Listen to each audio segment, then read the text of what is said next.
Hello friends, welcome to the Urban Parenting Sutras channel. The main aim of this channel is to make you a better spouse and a better parent. आज की video का topic रहेगा talking about your fatherhood at the work place. This video will be addressed to all the fathers out there. अगर आप नए नए father बने हैं आपके लिए तो ये वीडियो बहुत ज़्यादा एप्लीकेबल रहेगा एंड बाकी सब के लिए भी काफ़ी लर्निंग रहेगी, काफ़ी टेकअवेज रहेंगे. तो चलिए शुरू करते हैं एक एग्ज़ाम्पल के साथ. तो राहुल का एग्ज़ाम्पल लेते हैं. एक इमेजिनरी कैरेक्टर हैं राहुल, जो कि एक एमएनसी में काम करते हैं किसी बड़े शहर में, जैसे कि मुंबई में, Bangalore, Hyderabad, Pune, Gurgaon. Because majorly jobs इन्हीं सिटीज़ में हैं, तो किसी भी सिटी का एग्ज़ाम्पल आप ले सकते हैं. तो राहुल एक एमएनसी में काम करते हैं कुछ टाइम से. उनके घर नया नया बेबी हुआ है. वाइफ की मैटरनिटी लीव पूरी हो चुकी है. तो let's assume that baby is of 1 year now and wife भी काम कर दी है, वाइफ भी अर्निंग है. एंड राहुल तो अपनी जॉब में जा ही रहे हैं because on average paternity leave is like 2 weeks. तो वो उन्होंने अवेल कर ली थी व्हेन द डिलीवरी हैपेंड. तो अब Rahul wants to be an equal father at home. तो राहुल अपनी तरफ से पूरा कंट्रीब्यूट करते हैं and he has always been a good employee. तो अपनी जॉब पे भी वो पूरा परफॉर्म करते हैं जैसे कि वो पहले कर रहे थे before becoming a father. But Rahul को अपनी एक्सपीरियंस के बारे में, अपने फादरहुड एक्सपीरियंस के बारे में अपने कलीग्स के साथ बात करने काफ़ी अच्छा लगता है उनको. तो काफ़ी उनसे डिस्कस करते हैं कि कल रात मैंने अपने बेबी को सुलाया, फिर बेबी की नींद खुल गई रात में, तो मैं बेबी के साथ 3 घंटे जगा रहा ताकि मेरी वाइफ भी थोड़ा रेस्ट ले ले. तो जैसे एक एग्ज़ाम्पल है ये, और उस तरह वो अपनी वर्क प्लेस पर काफ़ी डिस्कस करते हैं अपने घर के पेरेंटिंग एक्सपीरियंस के बारे में. Now what happens due to this is the scrutiny increases on the parent, on the father, because default setting में भी, एंड राहुल किसी अच्छी एमएनसी में काम करते हैं, तो policies of the company are really good. They want to support new fathers, support new mothers. But एक डिफ़ॉल्ट सेटिंग में मेंटल कंडीशनिंग सबकी ये रहती है कि अगर किसी का भी बेबी हुआ है तो चलिए फर्स्ट ईयर तो वो काफ़ी बिज़ी रहेगा अपने बेबी के साथ, तो शायद कंपनी में कम काम करेंगे ये हर साल से. तो ये एक मेंटल कंडीशनिंग सबकी रहती है. एंड सिमिलरली राहुल के केस में भी, बिकॉज वो काफ़ी बताते भी रहते हैं कि मैंने इस तरह से कंट्रीब्यूट किया, मैं हमेशा ये ट्राई करता हूँ कि मैं एक इक्वल फादर रहूँ, मेरी वाइफ के ऊपर बहुत ज़्यादा प्रेशर ना आए, बहुत ज़्यादा स्ट्रेस ना आए. तो डिफ़ॉल्ट सेटिंग में स्क्रूटनी काफ़ी बढ़ जाती है इस केस में राहुल के ऊपर. जो मिस्टेक्स जब वो फादर बने थे उससे पहले एट्रीब्यूट कर दी जाती थी to human error. Anyone can make an error. अब लोगों की मेंटल कंडीशनिंग इस तरह की हो चुकी है, उन्हें लगता है कि because he spends too much time on parenting, तो उस वजह से he is doing any mistake now. जबकि Rahul is still performing the same amount of work as he was doing before he became a father. तो ये एक concern है. Another concern here is that जब राहुल इतना डिस्कस कर रहे हैं अपने कुछ चैलेंजेस के बारे में एट वर्क, तो people will come to him and they may give their suggestions as well, right. So suggestions कुछ इस तरह के रहेंगे कि चलिए अगर इतना प्रेशर आप फेस कर रहे हैं तो वाइफ को थोड़े टाइम का आप ब्रेक दिला दीजिए. आपकी वाइफ 1-2 साल ब्रेक ले लेंगी अपनी कंपनी से, अपने करियर से, तब तक बेबी थोड़ा बड़ा हो जाएगा and she will be able to join the job again. तो एंड प्रीवियसली मैंने एक वीडियो में कवर किया है why your wife shall always be earning during motherhood as well, because एक बहुत बड़ा चैलेंज है वुमेन के लिए. एक बार वो जब करियर ब्रेक ले लेती हैं उसके बाद दोबारा जॉब ज्वाइन करना, दोबारा उसी अर्निंग कैपेसिटी में आना बहुत ज़्यादा डिफ़िकल्ट हो जाता है. तो इस तरह के आपके पास सजेशंस आने लगते हैं. तो ये कुछ चैलेंजेस हैं which and now addressing you who is watching this video you may face when you talk a lot about your parenthood experience at workplace. तो अब आगे के पॉइंटर्स में हम बात करेंगे कि आपको क्या करना है किन चीज़ों का आपको ध्यान रखना है, how you have to go about it. तो पहली चीज़ यहाँ पे, please be very very professional in all your conversations at work place.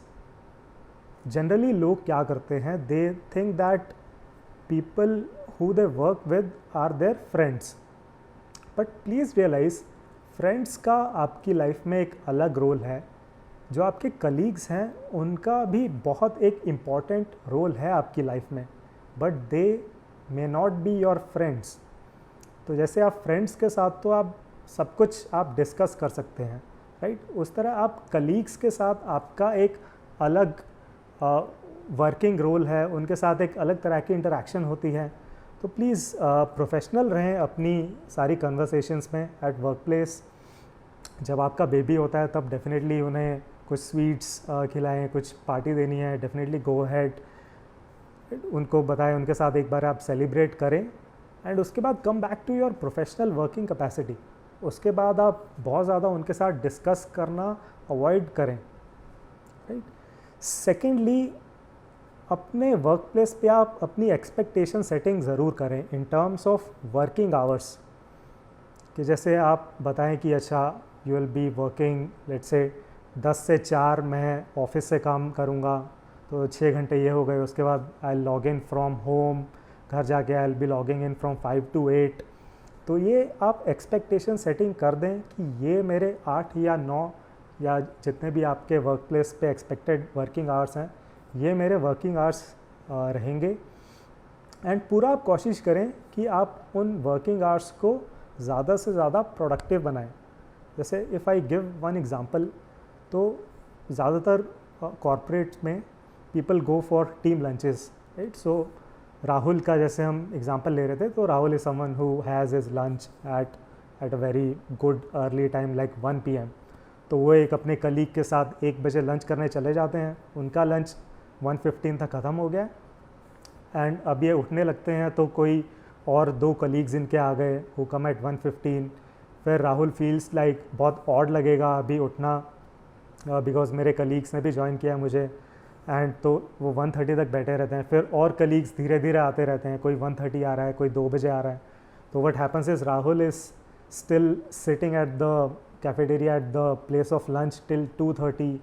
फिर कुछ टीम वॉक के लिए चले गए, तो आप 1 बजे जाके मे बी 3 बजे रिटर्न कर रहे हैं फिर लंच से, तो आपका काफ़ी इसमें टाइम चला गया है, राइट। एंड इतना टाइम अगर आप नॉन प्रोडक्टिव आपके वर्क आवर्स के दौरान अगर आप नॉन प्रोडक्टिव आवर्स रखेंगे, तो डेफिनेटली फिर आप लेट घर पहुंचेंगे तो घर पे जाके आपको शायद काम भी करना पड़े फिर कंटिन्यू। उसके बाद जो आपने पहले एक रूटीन बनाया हुआ था कि मे बी रात को 9 बजे I want to put my baby to sleep, दूध पिला के बर्प करा के सुलाना है, फिर आप वो नहीं कंट्रीब्यूट कर सकते हैं, राइट। तो आपको काफ़ी क्लियर होना है इस बारे में। जैसे इस केस में अगर लंच राहुल का ख़त्म हो गया है 1:15 बजे, तो मे बी 5-10 मिनट्स ही can wait for others to finish. उसके बाद रिस्पेक्टफुली वहाँ से राहुल को उठ जाना चाहिए कि okay, have to get back to work, बहुत डिलीवरेबल्स हैं, please allow me to leave from here and I will catch up with you later. तो ऐसे रिस्पेक्टफुली बोल के वहाँ से आप उठ जाएं, and this is one example. इस तरह आप जो भी आपने डिसाइड किया है वर्किंग आवर्स, उनको ज़्यादा से ज़्यादा प्रोडक्टिव बनाएं। So that was the key pointer. अगला पॉइंट यहाँ पे ये है कि कभी भी आप अपनी पेरेंटिंग को एज ए एक्सक्यूज़ मत यूज़ करें। तो यहाँ पे अगर मैं एक एग्जांपल लूँ, से कभी कभी रेयर केसेस में हो सकता है आपका बेबी बहुत बीमार है एंड रात को नहीं सो पा रहा है, आप भी साथ में जगे हुए हैं, पूरी रात में भी आप नहीं सो पाए, टेंशन की वजह से भी नहीं सो पाए, एंड शायद बेबी काफ़ी रो रहा था तो आप जगे हुए थे। तो फिर आप क्या करते हैं कि आप सुबह ऑफिस चले जाते हैं 12 बजे, वहाँ से आप निकल जाते हैं 3-4 बजे, और उस दिन थोड़ा आप कम काम करते हैं। आप वर्क प्लेस पे ये बोलते हैं कि चलिए my baby is feeling ill today, तो थोड़ा मैं कम काम कर लेता हूँ। तो this thing may be accepted once or twice, but longer term में definitely this will affect your performance। जो आपकी परफॉर्मेंस रेटिंग है डेफिनेटली अफेक्ट होगी इससे। तो please take leaves if required. So generally ये देखा जाता है कि companies they provide good number of leaves like 20, 25, 30 annual leaves, but लोगों का यूटिलाइज उसमें से 5 या 10 लीव्स होती हैं केवल, एंड बाकी सब एक्यूमुलेट होती रहती हैं। लाइक किसी की 50 लीव्स पड़ी हुई हैं, किसी की उससे ज़्यादा पुरानी एक्यूमुलेटेड लीव्स पड़ी हुई हैं। तो डेफिनेटली इस केस में आप एक्सक्यूज़ बनाकर कम घंटे काम करने से अच्छा है कि आप लीव लें, ओके, ताकि आपकी परफॉर्मेंस पे ये अफेक्ट ना पड़े कि ये Rahul came this day just work for 5 hours and that is it. तो ये प्लीज़ अवॉइड करें। नेक्स्ट पॉइंट इज़ आप प्रोएक्टिवली अपने एम्प्लॉयर को अपनी एस्पिरेशंस के बारे में बताएं। आप बताएं अपने एम्प्लॉयर को कि this year I am looking for a very good performance rating, I am looking for a promotion, I am looking for a hike.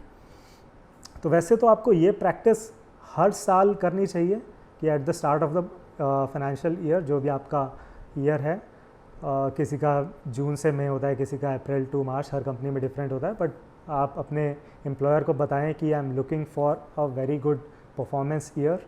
And जिस साल आपका बेबी होता है उस ईयर तो डेफिनेटली आप ये उनको कम्युनिकेट करें, ताकि उनके मन में ये मेंटल कंडीशनिंग रहे कि दो you have been blessed with a baby and आपकी घर पे भी काफ़ी हो सकता है रिस्पॉन्सिबिलिटीज़ हों, still you are very very committed to your work.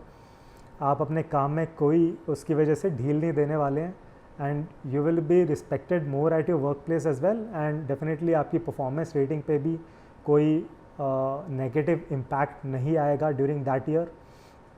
And because आपकी वर्क प्लेस पे लोगों को नहीं पता है कैसे आप मैनेज कर रहे हैं। दे डोंट नो कि आप अपना मेजरली टाइम या तो अपनी पेरेंटिंग पे बिता रहे हैं या फिर अपने एम्प्लॉयर का काम करने में आप बिता रहे हैं, एंड बाकी जगह आप ज़्यादा टाइम वेस्ट नहीं कर रहे हैं। तो this your employer will not know, right. So definitely आप कम्युनिकेट करें कि I am looking for a very good raise, very good promotion this year.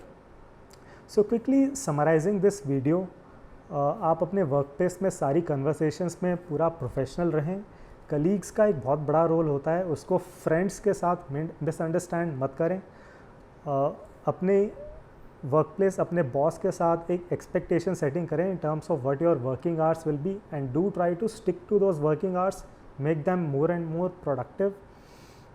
Thirdly, कभी भी अपनी पेरेंटिंग को, अगर आपको कुछ चैलेंज आता है, उसको एज एन एक्सक्यूज़ मत यूज़ करें for working less that day. Take leaves if required, do not make them accumulate till 50 leaves, या ऐसे बहुत ज़्यादा लीव्स आपकी एक्यूमुलेट हो रही हैं। एंड लास्टली, प्रोएक्टिवली अपने एम्प्लॉयर को आप कम्युनिकेट करें कि आप इस ईयर बहुत अच्छा एक रेस, बहुत अच्छा एक प्रमोशन के लिए you are looking forward to. तो अगर आपको इस वीडियो का कंटेंट अच्छा लगा, प्लीज़ इस वीडियो को लाइक करें, प्लीज़ चैनल को सब्सक्राइब करें, अपने एक्सपीरियंसेस कमेंट सेक्शन में डालें, एंड कोई भी आपके क्वेश्चंस, क्वेरीज़ हैं, डेफिनेटली कमेंट सेक्शन में डालें, या फिर प्रोवाइडेड नंबर पर भी आप व्हाट्सएप कर सकते हैं। And thank you very much for watching this video. See you in the next one.